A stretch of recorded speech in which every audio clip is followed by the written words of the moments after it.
है गाइस, कैसे हो आप लोग। दिस इज योर नीलेश भैया। बहुत बहुत स्वागत है आपका हमारे इस यूट्यूब चैनल पे। दोस्तों, इस वीडियो में मैं लेकर आया हूँ क्लास 10th वालों के लिए उनके हिंदी से 20 काफ़ी इंपॉर्टेंट ऑब्जेक्टिव क्वेश्चन। जी हमें दोस्तों, आप ये स्क्रीन पे देख सकते हो। और ये सारे के सारे जो क्वेश्चन होने वाले हैं आपके गद्य वाले पार्ट से, पद्य वाले पार्ट से, प्रमुख लेखक और उनकी रचनाओं से संबंधित होने वाले हैं, उनकी विधाओं से संबंधित होने वाले हैं। और उसके अलावा जो हिंदी व्याकरण के जितने भी प्रश्न हैं हिंदी व्याकरण से संबंधित, लाइक रस, छंद, अलंकार, पर्यायवाची शब्द, उसके अलावा विभक्ति रूप, सब चीज़ों से होने वाले हैं इस 20 प्रश्नों में। ठीक है, तो चलो हम लोग एक एक प्रश्न को स्टार्ट करते हैं। बाकी अगर आप यूपी बोर्ड क्लास 10 के स्टूडेंट हैं तो आप समझ सकते हो आपके एग्जाम में इस बार 20 मार्क का शुरू शुरू में ऑब्जेक्टिव क्वेश्चन आएगा। अगर नहीं जानते तो मैं आपको बता देता हूँ। ठीक है, पूरा का पूरा आप लोग का बोर्ड परीक्षा 2023 का पेपर पैटर्न बदल चुका है। तो अगर आप यूपी बोर्ड क्लास 10 के स्टूडेंट हैं तो आप चैनल पे जाकर, इससे रिलेटेड बोर्ड ने मॉडल पेपर भी जारी कर दिया और उस मॉडल पेपर का मैंने सॉल्यूशन भी करा दिया, आप चैनल पे जाकर देख सकते हो। ठीक है, सबसे पहले चलो इस क्वेश्चन को हम लोग कर लेते हैं एक एक। ये खुद मैंने एक एक टाइप कर बनाया हुआ है, तो ये सारे के सारे इंपॉर्टेंट क्वेश्चन हैं, आपके एग्जाम में सीधे सीधे देखने को मिल सकते हैं। देखो, सबसे पहला क्वेश्चन क्या है, आप स्क्रीन पे देख सकते हो। थोड़ा मैं और जूम कर लूँ ताकि आपको और क्लियर दिखे। पहला क्वेश्चन है, आप स्क्रीन पे देख सकते हो कि शेखर एक जीवनी किस गद्य विधा पे आधारित रचना है। ओके, शेखर एक जीवनी हमें पूछ रहा है कि ये किस गद्य विधा पे आधारित रचना है। ठीक है, ये फर्स्ट प्रश्न है। अब यहाँ पे देखो, शेखर एक जीवनी, यहाँ पे जीवनी देखकर लड़के क्या करेंगे कि समझेंगे कि जीवनी विधा की रचना होगी और जीवनी पे मारेंगे, लेकिन 100% ये गलत हो जाएगा। क्यों? क्योंकि शेखर एक जीवनी उपन्यास विधा की रचना है। ठीक है, सच्चिदानंद हीरानंद वात्स्यायन अज्ञे जी द्वारा लिखित शेखर एक जीवनी उपन्यास विधा की रचना है, तो ये वाला ऑप्शन सही हो जाएगा। ठीक, चलो पहला। उसके बाद सेकंड प्रश्न हम लोग देख लेते हैं। हंस पत्रिका के संपादक कौन थे? भाई सिंपल है, सब लोग जानते हो, प्रेमचंद, मुंशी प्रेमचंद जो है हंस पत्रिका के संपादक हैं। बाकी ये तीनों आपके ऑप्शन गलत हो जाएंगे। चलो दूसरे के बाद हम लोग तीसरे प्रश्न पे आ जाते हैं। तीसरा प्रश्न यहाँ पे देख सकते हो कि मैला आंचल के लेखक है। ओके, मैला आंचल के लेखक कौन है? धर्मवीर भारती, अमृत राय, फणीश्वर नाथ रेणु या अज्ञे? सही ऑप्शन है फणीश्वर नाथ रेणु। ठीक है, मैला आंचल जो है फणीश्वर नाथ रेणु द्वारा लिखित एक उपन्यास विधा की रचना है। ठीक है, चलो तीसरे के बाद चौथे नंबर प्रश्न पे चलते हैं हम लोग। चौथा नंबर प्रश्न है, आप लोग देख सकते हो 4 नंबर। कौन सा युग हिंदी गद्य के उत्कर्ष का सूर्योदय काल कहा जाता है? ओके, मतलब कौन सा युग है जो हिंदी के गद्य के उत्कर्ष का सूर्योदय काल कहा जाता है? भारतीय द्वयुग, क्षयवादी युग, द्विवेदी युग या इनमें से कोई नहीं? सही ऑप्शन है भारतीय द्वयुग। भारतीय युग को हिंदी गद्य का उत्कर्ष काल कहा जाता है, सिंपल। ठीक है, चलो आशा करता हूँ ये चौथा प्रश्न भी आपको क्लियर हो गया होगा। पांचवा प्रश्न देख लेते हैं। पांचवा प्रश्न आप लोग देख सकते हो। पांचवा प्रश्न है कि प्रथम तार सप्तक काव्य संग्रह का प्रकाशन किस वर्ष हुआ? काफी इंपॉर्टेंट ये भी प्रश्न है, पूछ चुका है पीछे। 59 में, 1959 में, 1943 में या 1955 या 1961? सही ऑप्शन है 1943। प्रथम तार सप्तक का प्रकाशन 1943 में हुआ था। ये तार सप्तक क्या है? देखो इसमें तार सप्तक मतलब इसमें देखो क्या था ना कि कई कवि मिलकर, मतलब कई कवियों की रचनाओं का एक संग्रह था। ठीक है, उसी को तार सप्तक नाम दिया गया था। चलो यहाँ 5 के बाद इधर 6 नंबर प्रश्न पे आ जाते हैं। यहाँ 6 नंबर प्रश्न देख सकते हो। 1 मिनट, कि निम्न में से कौन एक कथन सही है उसे पहचान कर लिखिए। ओके, और यह कथन दिया कि सरस्वती पत्रिका के संपादक महादेवी वर्मा थी। गलत है भाई, सरस्वती पत्रिका के संपादक महादेवी वर्मा थोड़े थी, ये तो गलत है। ठीक है, यहाँ चलते हैं कि क्या भूलू क्या याद करूँ हरिवंश राय बच्चन की आत्मकथा है? सही ऑप्शन है बिल्कुल, क्योंकि क्या भूलू क्या याद करूँ हरिवंश राय बच्चन की ही आत्मकथा है। सही ऑप्शन है ये। ठीक है, आगे देख लेते हैं। रामविलास शर्मा कवि के नहीं, चलो ये मतलब 4 हमेशा में एक साथ ना, तो ये सही हो गया, तो सिंपल। आगे हम लोग चलते हैं। अगला है कि साकेत महाकाव्य महाकाव्य की रचना किसने की? ओके, जो साकेत महाकाव्य है काफ़ी फेमस रचना है, आप सब लोग जानते हो किसकी रचना है, तो वो है मैथिल शरण गुप्त जी की। 6 प्रश्न जो है उसका क ऑप्शन सही है। ठीक है, ओके।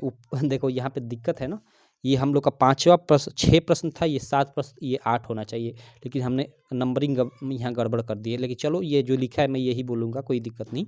लेकिन चलो इसको ही मैं 6 ले लेता हूँ, इसको मैं 5 और इसको भी 5, 2 5 पे नंबर पे प्रश्न है, चलो कोई दिक्कत नहीं। साकेत महाकाव्य के लेखक मैथिली शरण गुप्त जी हैं। ठीक है, सिंपल।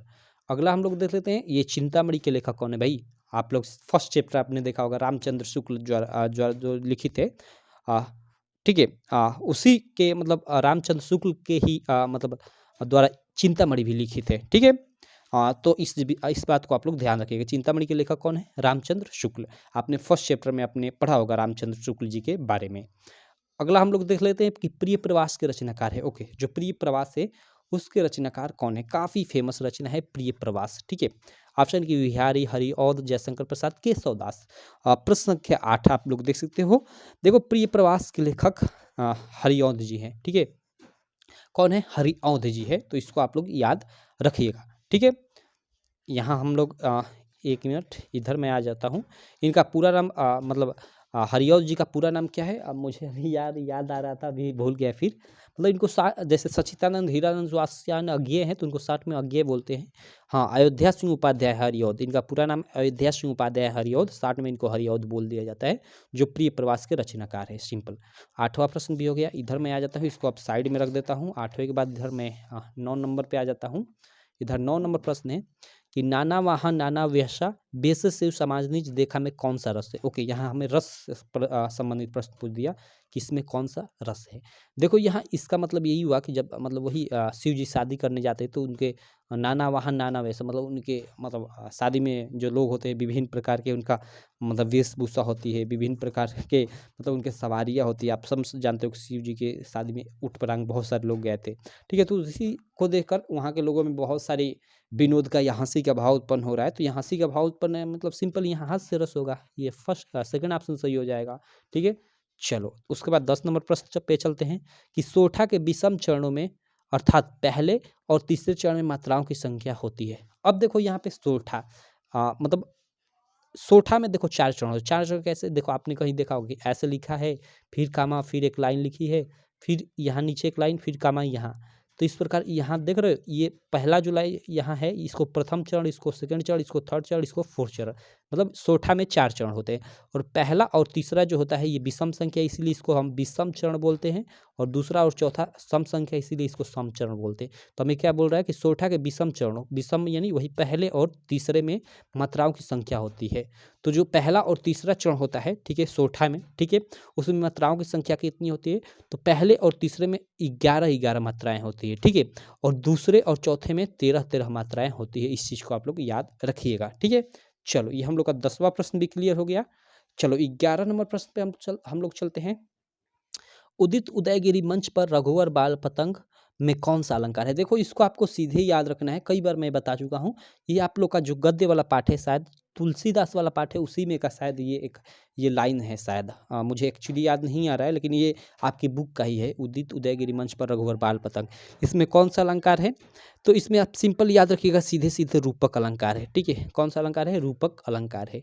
चलो हम लोग 11 के बाद हम लोग 12 नंबर प्रश्न पे चलते हैं कि अपहरण में उपसर्ग है। जो अपहरण शब्द है ये, इसमें उपसर्ग कौन सा है? तो भाई उपसर्ग जो किसी शब्द के पहले लगा होता है, जैसे यहाँ पे अप या हरण, तो यहाँ अप आगे लगा है तो अप क्या है? उपसर्ग है। सिंपल। चतुराई में प्रत्यय है। अब देखो चतुराई में कौन सा प्रत्यय है? तो देखो यहाँ चतुराई, तो चतु आप निकालोगे तो इसका कोई मतलब नहीं हुआ। चतुर शब्द हुआ चतुर प्लस आई से मिलकर क्या बना है? चतुराई। तो यहाँ आई प्रत्यय है, ये ग ऑप्शन सही है 13 का। ठीक है, 13 का कौन सा ऑप्शन है? ग ऑप्शन सही है। ठीक है, चलो 14 नंबर प्रश्न देख लेते हैं। 14 नंबर प्रश्न है कि शताब्दी में कौन सा समास है? ओके, शताब्दी मीन्स, शताब्दी का मतलब हुआ 100 वर्षों का समय, 100 वर्षों का समय, और यहाँ शताब्दी समय को दर्शा रहा है, 100 वर्षों का समय, और जो समय को डिनोट करे उसमें कौन सा समास होता है? आप सब ने पढ़ा है कि उसमें द्विगु समास होता है। उसमें कौन सा समास होता है?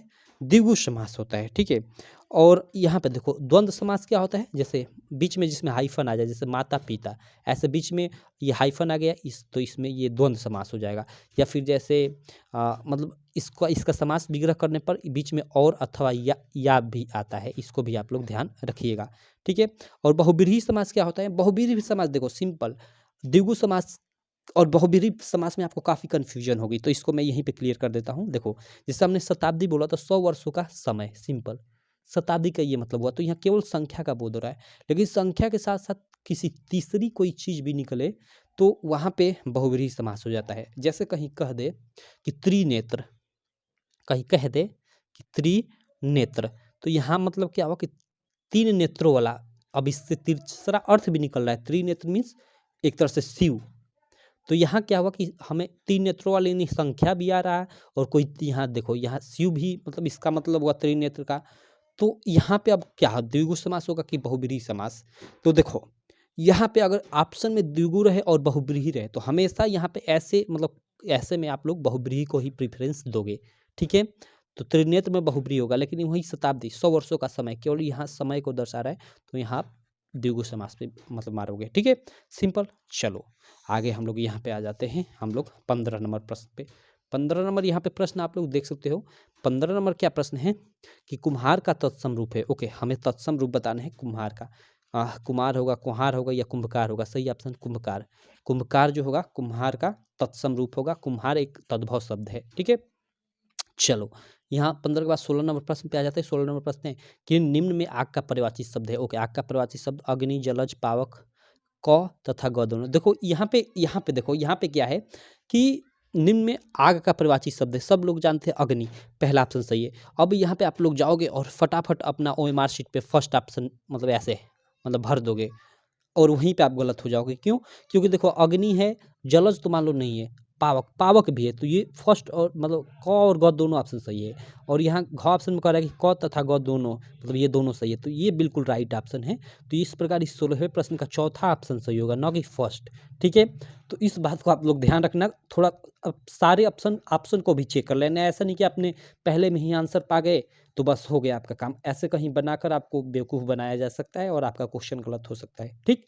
चलो 16 के बाद 17 नंबर। 17 नंबर यद्यपि में संधि है। यदि प्लस अपि, यद्यपि में सीधे सीधे आप लोग याद रख सकते हो, चूंकि मैंने संधि का एक बहुत लगभग 30 मिनट का वीडियो बनाया हुआ है चैनल पे, आप उसको जाकर देख सकते हो।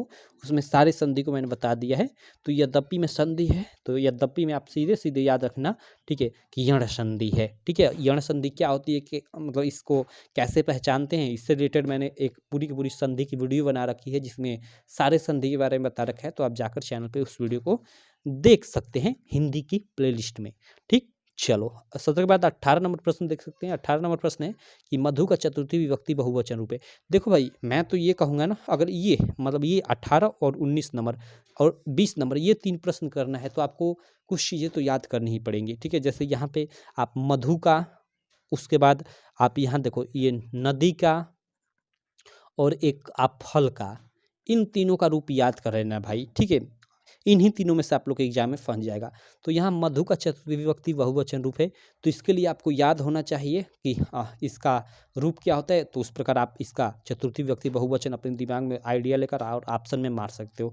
तो अगर मैं यहाँ बताना चाहूँ तो इसका ये मधुव्य, ये ऑप्शन सही है। मधु का चतुर्थी विभक्ति बहुवचन रूप मधुव्य होता है, सिंपल। और यहाँ जो 19 नंबर प्रश्न है कि नदी का तृतीय विभक्ति बहुवचन रूप है, तो नदी का जो तृतीय विभक्ति बहुवचन रूप होता है, ठीक है, वो क्या होता है, तो वो होता है नदिव्य, सिंपल ये वाला, ठीक। उसके बाद हम लोग चलते हैं 19 के बाद 20 नंबर। हालांकि एग्जाम टाइम में मैं इसका ट्रिक बताऊंगा, अगर आप याद भी नहीं करना चाहते तो मैं इसका ट्रिक बताऊंगा कि कैसे आपको इस प्रश्न को मतलब करना है, ठीक है। चलो इसके बाद हम लोग 20 नंबर पे आ जाते हैं। 20 नंबर यहाँ पे देख सकते हो प्रश्न कि पठ धातु का लट लकार उत्तम पुरुष एक वचन रूप है। देखो यहाँ आपके एग्जाम में ना 2 धातु आएंगे, एक पठ धातु, एक लिख धातु और एक हंस धातु भी आ सकती है। ये 3 ही धातु आएंगे, लेकिन तीनों आपको याद करने की जरूरत नहीं है। आप एक पठ धातु का जितना भी रूप है, ठीक है, जैसे इसका 5 रूप आता है, ठीक है, जैसे आप लोग पढ़े होंगे लट लकार, लीट लकार, लोट लकार, इसी तरह कर 5 आता है। तो आप 5 प्रकारों को याद कर लीजिए, क्योंकि ये मतलब संस्कृत में आप जानते हो कि संस्कृत में भी और हिंदी के पेपर में भी मतलब क्या करता है कि हिंदी की लाइन दे दी है उसका संस्कृत में अनुवाद करने को पूछता है। तो ये जब तक आपको मालूम रहेगा आप नहीं रहेगा, आप अच्छे से नहीं कर पाओगे, सही सही अनुवाद नहीं कर पाओगे। तो इसलिए इसका पूरा पठ धातु याद कर लीजिएगा, आपका यहाँ भी काम आएगा और कई जगहों पे काम आएगा।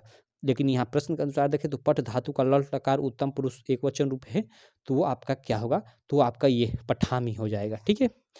इस प्रकार हमने ये 20 प्रश्न देखा। 20 काफ़ी इंपॉर्टेंट प्रश्न थे यूपी बोर्ड क्लास 10th के बोर्ड परीक्षा 2023 के अनुसार, क्योंकि 2023 में आप लोग जानते हो कि यूपी बोर्ड में क्लास 10th के स्टूडेंट हो तो आपके एग्जाम में शुरू में 20 मार्क के ऑब्जेक्टिव क्वेश्चन होंगे कुछ इसी प्रकार के, ठीक है। तो इन सभी प्रश्नों को आप लोग याद कर लेना। बाकी मैं इसी प्रकार की नेक्स्ट वीडियो में आपसे मिलूंगा। आशा करता हूँ वीडियो आपको काफ़ी अच्छी लगी होगी। वीडियो अच्छी लगी तो चैनल को सब्सक्राइब कर देना, वीडियो को लाइक कर देना और अपने सारे दोस्तों में इस वीडियो को शेयर भी कर देना। तो चलो मैं मिलता हूँ आपसे नेक्स्ट वीडियो में, तब तक के लिए थैंक यू।